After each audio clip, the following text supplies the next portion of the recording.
Hello साथियों, very good morning. दोस्तों, आज का एक सुविचार में लेके आया हूँ कि मेहनत का फल और हर परेशानी का हल साथियों देर से ही सही लेकिन मिलता ज़रूर है। इसलिए आप लोग मेहनत करने से कतराए नहीं। और साथियों, आज मैं एक मैट्रिक्स का जो डायगोनल मैट्रिक्स है इसका कुछ प्रॉपर्टीज लेके आया हूँ, जो साथियों आप चाहे आईआईटी जेईई हो, CSI NET, GATE, IIT JEE या फिर साथियों किसी सेंट्रल यूनिवर्सिटी के पीएचडी या फिर मास्टर्स की आप तैयारी कर रहे हो एंट्रेंस का, हाईली हेल्पफुल रहने वाला है साथियों। तो ये देखिए साथियों, एक मैंने जो डायगोनल मैट्रिक्स लिया है और डायगोनल मैट्रिक्स की क्या पहचान है कि साथियों की डायगोनल एलिमेंट्स है ना, डायगोनल एलिमेंट्स नॉन जीरो होंगे। अदरवाइज जितने भी ऑफ डायगोनल एलिमेंट्स हैं, entire of diagonal elements should be zero. तो याद रखना है साथियों कि इसका जो डिटर्मिनेंट निकालते हैं they are basically the product of the diagonal element. और साथियों trace of this diagonal matrix is what, the summation of all the diagonal elements. साथियों एक नोट यहाँ पे जरूर याद रखें कि if we are having at least one element along the diagonal element is zero, that means determinant should be zero but trace is never ever zero, है ना, कि है ना।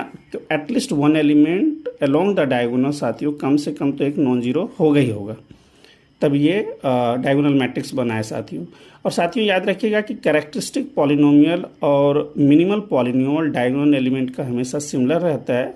और यहाँ पे मैंने केस स्टडी लिया है कि ऑल जो डीआई एलिमेंट है वो डिफरेंट है साथियों, ठीक है। और साथियों 6th नंबर में देखिए कि अगर ऐसा all elements are the different one, तो यहाँ पे क्या होगा कि algebraic multiplicity of each and every element along the diagonal should be exactly one. और आपको पता है कि if we are having the algebraic multiplicity of each roots is one, does means that geometric multiplicity should be one. तो ये मैंने 6th और 7th वाले दोनों शुड बी सिमिलर साथियों कि algebraic multiplicity and geometric multiplicity of each and every roots of this diagonal element should be exactly one.